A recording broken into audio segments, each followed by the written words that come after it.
everyone,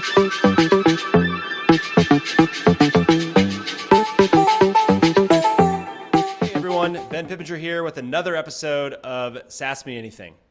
In this episode, we're going to cover the question, answer the question, what's an effective strategy to manage my SaaS renewals? Three things we'll cover off on. Number one, why is it tough to get to all of your SaaS renewals?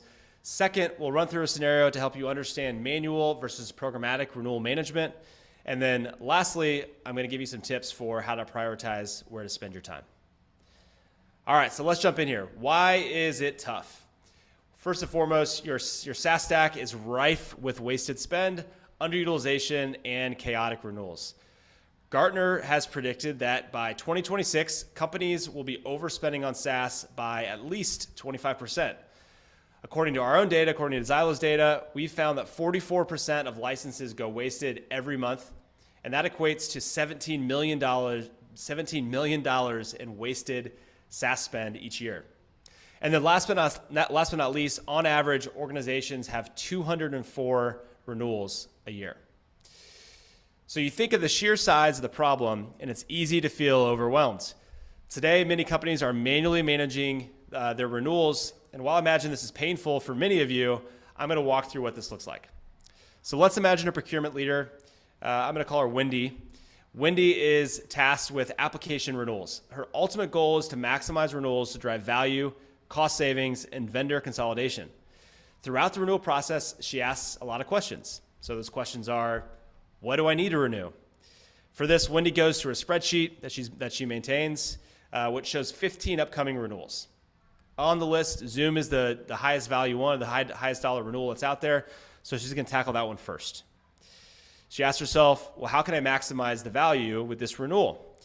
Well, Wendy receives an email from Zoom about a price increase, which they'll waive if she adds to their license count. She doesn't know what a proper license count should be, so she needs to engage and track down and find the app owner. So who is the app owner? Well, Wendy spends a lot of time tracking down the application owner and finally finds out it's a guy named Steve. So then she goes to Steve and she asks Steve, well, Steve, how many licenses do we need? And when she asks that, Steve doesn't know where to get the data. He sort of takes some time to figure it out, and he tells her also that they're adding headcount. So it'd probably be wise to increase their users during the renewal process. All right, so when he takes that into consideration, the next question she asks herself, well, what price should I even be paying here? With no data points to leverage, Wendy renews with Zoom at the price they provided, adding additional users to avoid the increase that we talked about earlier on that per license cost. So after that's all done, Wendy's like, how do I scale my efforts here? She realizes that she's wasted a lot of time looking for basic data to make a decision, and ultimately she knows she left some money on the table. Now, this is a pretty oversimplified example, but I think the key takeaways that you can take from that example is that a manual approach has resulted in a time-consuming and inefficient process, the inability to do any sort of license optimization, an overall increased contract value, no visibility into redundancies across your SaaS stack, and then really an unscalable approach to covering all the renewals within Wendy's company. As Wendy does this once and realizes she has 14 more apps to renew, she knows this is unscalable and she's not going to be able to increase her procurement coverage as she continues down this road. So I'm hoping that a lot of this is resonating with you all and you're feeling Wendy's pain here. Now that we've pushed on these pain points, let's examine what you need to do to run an effective, proactive renewal management strategy. First, you need a SaaS management tool to establish a central source of truth. For Wendy, this will break down the data silos across her organization. This means that the right data is at her fingertips, allowing her to be more proactive and efficient and make more informed renewal decisions. Let's go through those same questions Wendy asked earlier, but through the lens of this proactive strategy. So the first question, what do I need to renew? Rather than referencing a manual spreadsheet, Wendy has a renewal calendar within her SaaS management platform that alerts her of renewals 90 days in advance. She has time to prepare for the Zoom renewal. How can I maximize value? Like the previous example we went through with Zoom and the price increase, Wendy still needs to wants to make the most of her investment and work with the app owner, Steve, to do so. So who owns the app? Unlike last time, Wendy doesn't have to spend time tracking down the app owner. It's part of the app information stored within the SaaS management platform application overview of the Zoom subscription. How many licenses do we need? Insights from our SMP show that 229 licenses are inactive and 50 can be downgraded. Wendy and Steve set up a workflow to kick off that process, which will leave space for the new hires Steve plans to onboard without Wendy having to buy more licenses from Zoom. What is a fair price to pay?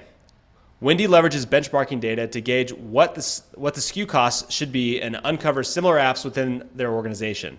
She negotiates a 10% cost reduction from the average cost, as well as a downgrade in license count. How can I scale my efforts? With key ownership, usage, contract, and spend data in a single source of truth, Wendy can continue to renew with confidence and with ease.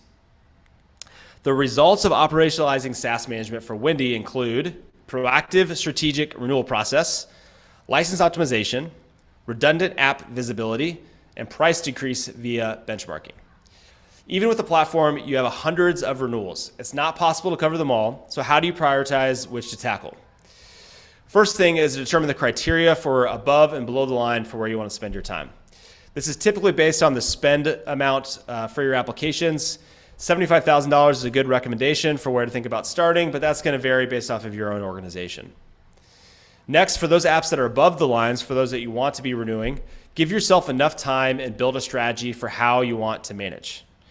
So some strategy points would be, number one, optimize for licenses you're not using and that you need to renegotiate. Second would be to run benchmarks against your price you're paying so you know how much leverage you can apply and how deep you can go with your negotiations. Third, look to consolidate capabilities from other applications. And then fourth, make sure you're looking at the terms in the contract that you may want to renegotiate, such as your payment terms or price caps. Next, remember that auto renewals aren't always a bad thing. If you're already getting a good price and have active usage of all of your licenses, don't spend time on it and let it auto renew. And then also there's still lots of savings in the mid and short tail spend. Professional services are a great way to extend your team and help you stay on top of more renewals. You want to work with those that are true partners though, not bulldozers of your vendor relationships. Consider joint value from the start. So the bottom line today is that a spreadsheet is the bare minimum you should be doing to keep track of your SaaS renewals. If you're okay with missing renewals, making ill-informed decisions, and leaving money on the table, to each their own. But if you want to be more strategic, proactive, and efficient with your SaaS renewals, having a tool and process can save you incredible amounts of time and money. That's it for this week's episode. We'll catch you next time.